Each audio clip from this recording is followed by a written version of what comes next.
I got back from deployment expecting silence, discipline, order. Instead, I found my daughter in the living room, wearing a dog collar. Her eyes were glassy. Her voice cracked when she whispered, "Daddy, Mom's boyfriend said this is what your blood belongs to. He made me bark for food." The words didn't hit me like thunder. They sank like a blade, slow and deliberate. I unclasped the collar. My hands were steady, though inside my chest something ripped loose. I carried her to her grandmother's, tucked her into a bed that smelled of lavender and safety. I kissed her forehead and promised her nothing would touch her again. Then I made one call. That night, he was dragged out of his truck by an unknown man. 2 shots, clean, final. And then the phone rang. My wife's voice, shrill, breaking through static. "What did you do?" I let her scream. I didn't answer right away. The silence drove her wild. She begged, cursed, wept, all in the same breath. I listened. I memorized every word. Each one confirmed what I already knew. She wasn't shocked by what he did. She was terrified by what I might do next. When the storm of her voice finally died, I spoke once. "You knew." The line went quiet. That silence told me more than any confession. She had known. She had let it happen. The betrayal wasn't just infidelity, it was complicity.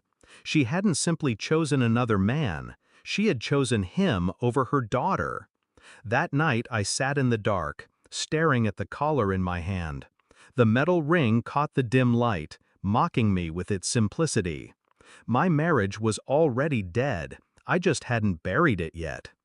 I became methodical. Phone records, bank statements, her emails. The boyfriend's debts lined up with her transfers. She had been feeding him money, my money. Receipts showed motels, always 2 towns over, always cash. Their pattern was clumsy, but arrogance makes people sloppy. I traced her lies like a map. Yoga nights that never existed. Grocery trips with no groceries. Weekend visits to her sister that coincided with hotel check-ins. I played my role perfectly. Calm husband, concerned father, distant but composed. She thought my silence meant ignorance. It didn't. It meant I was cataloging everything. Each discovery was fuel, but I didn't burn. Not yet.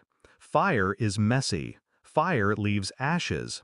I wanted precision. The final proof came in a folder I placed neatly on our kitchen table. Inside, photos, records, transcripts. A full dossier of her double life. When she walked in, she froze at the sight of it. "What is this?" Her voice shook. Her hands hovered above the folder but didn't touch. I leaned back in my chair, expression blank. "Your life," I said. She opened it.